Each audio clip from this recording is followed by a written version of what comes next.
हमें पता नहीं चलता, क्योंकि ब्रेन एक इन्फॉर्मेशन देती है हमारे लंग्स के अंदर, वो हम सांस लेते हैं। और नॉर्मली आपको पता है, आप लोगों ने साथ में वो नर्सिंग की है, हम जब सांस लेते हैं कहाँ से सांस लेते हैं, इधर तो ये पानी यहाँ रख दो, कोई ऐसी बात नहीं है। हमारी जो वातावरण की जो प्रेशर होती है, एटमॉस्फेरिक प्रेशर, वो जीरो होता है, याद रहेगा। हम जीरो से सांस कैसे अंदर जाएगी, हवा हाई प्रेशर से लो प्रेशर में जाता है, तो हम उल्टा सांस लेते हैं, नेगेटिव प्रेशर। तो हमारे प्लूरा, जो हमारे लंग्स के ऊपर जो सरफेस है उसको हम प्लूरा कहते हैं, उसमें एक नेगेटिव प्रेशर हम क्रिएट करते हैं, तभी सांस अंदर जाती है। तो सांस लेना एफर्ट है, ये बात हो गई क्लियर। उल्टा सांस लेते हैं, बट सांस हम नहीं छोड़ते, फेफड़ा सांस छोड़ता है। जैसे कैसे, आपने रबड़ खींचा, आपकी जो फिंगर्स के अंदर जो शक्ति, उससे रबड़ खींचा, और रबड़ वापस क्यों आता है, उसकी इलास्टिसिटी की वजह से आता है। बट मान लो हमारा एक फेफड़ा एक रबर बैंड है, और आपकी धीरे धीरे आपने धूम्रपान किए या चूल्हे पे काम किया, तो उसकी रबड़ वीक हो जाती है, आप समझ गए ना। तो रबड़ जब वीक हो जाती है, अपनी जगह नहीं आएगी पूरी स्पीड पे, आप समझ गए ना। एक रबड़ को अगर आप खींचोगे नॉर्मल आ जाएगी, अगर खींचती रहोगे वापस आएगा नीचे।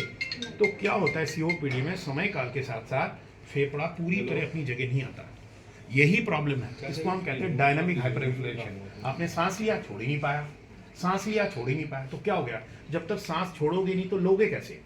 तो भरा हुआ फेफड़ा कभी खाली करना पड़ेगा, तभी तो सांस लोगे। यही सिचुएशन होती है आपातकालीन स्थिति में, सीओपीडी में, क्रॉनिक ऑब्स्ट्रक्टिव एयरवे डिजीज में, सांस हम छोड़ नहीं पाते। तो ये डिवाइस क्या करता है, हमारी सांस छोड़ने में हेल्प करता है। हमारे फेफड़े के अंदर जो गुच्छे होते हैं, जिसको हम क्या कहते हैं, एल्वियोलाई कहते हैं, उसके अंदर प्रेशर ऐसा बढ़ने लग जाता है, क्योंकि एल्वियोलर प्रेशर।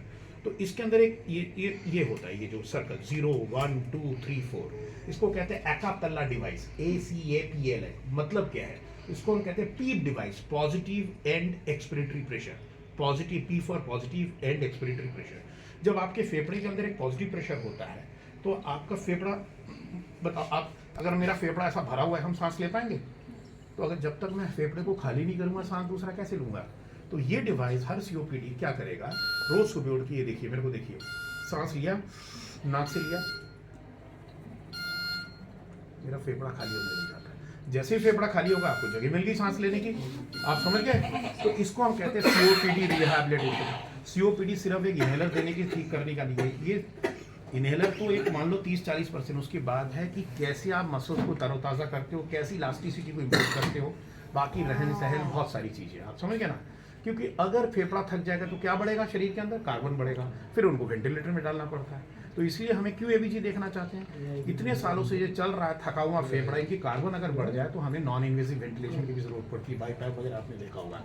तो इसलिए हर सीओपीडी के पास एक एकापेला डिवाइस होना चाहिए, ग्रीन कलर का। हर एक की अपनी जेंडर के हिसाब से, मतलब उम्र, हाइट के हिसाब से अलग अलग कलर कोड मिलता है, बट ये स्टैंडर्ड कलर है, इसको हम कहते हैं एकापेला डिवाइस। और दूसरा ये क्या है, इसको हम कहते हैं स्पेसर। जैसे आप मान लीजिए आपके फेफड़े के अंदर शक्ति नहीं है, तो आप रोटक हेलर को खींच थोड़ी पाओगे, उसके लिए एक शक्ति चाहिए, क्योंकि इनके पास इतना एफर्ट नहीं होता इंस्पिरेटरी इनफ्लो। इसमें बहुत सिंपल चीज़ है, जब आप मीटर डोज इनर लेता, थोड़ा सा एफर्ट से लंग्स के अंदर हवा, एयर जाने चाहिए। तो जब भी हम सीओपीडी को इलाज करते हैं, दो बातें हैं। एक तो लंग्स की हवा नली के अंदर सूजन कम करना है, जिसके लिए हमें एक ब्रोंकोडायलेटर और स्टेरॉइड चाहिए, ICS and lava. Long acting bronchodilator कहते हैं, लंबे समय तक ब्रोंकोडायलेटर वो हमने शुरू कर दिया। और इन लंग्स के अंदर ना बलगम, मतलब रेशा बहुत होता है, तो उसके लिए अगर आप पढ़ोगे फिजियोलॉजी, एसिटाइल कोलाइन रिसेप्टर्स होते हैं, उसको कम करने के लिए टाइट्रोपियम या फॉर्गलिन जैसी दवाइयाँ दी जाती है। इन दोनों की कॉम्बिनेशन अगर आप दोगे और सांस को रिलीव करने के लिए शॉर्ट एक्टिंग रिलीवर दोगे और एकापेला डिवाइस दोगे और इनको रिहैबिलिट करना शुरू कर दोगे, और ईयरली अगर इनको फ्लू वैक्सीनेशन और 5 साल में निमोनिया वैक्सीनेशन, इनकी क्वालिटी ऑफ लाइफ इंप्रूव। तो सीओपीडी रिहैबिलिटेशन एक पूरा हमारा प्रोटोकॉल है, हमारे वेबसाइट से आप जा सकते हो। और वाहिद वो दीपांश आपको एक ऐप शेयर कर देगा, जिसमें सारे ब्रीदिंग टेक्निक, ब्रीदिंग इनहेलर्स क्या होता है, सारा आपको मिल जाएगा।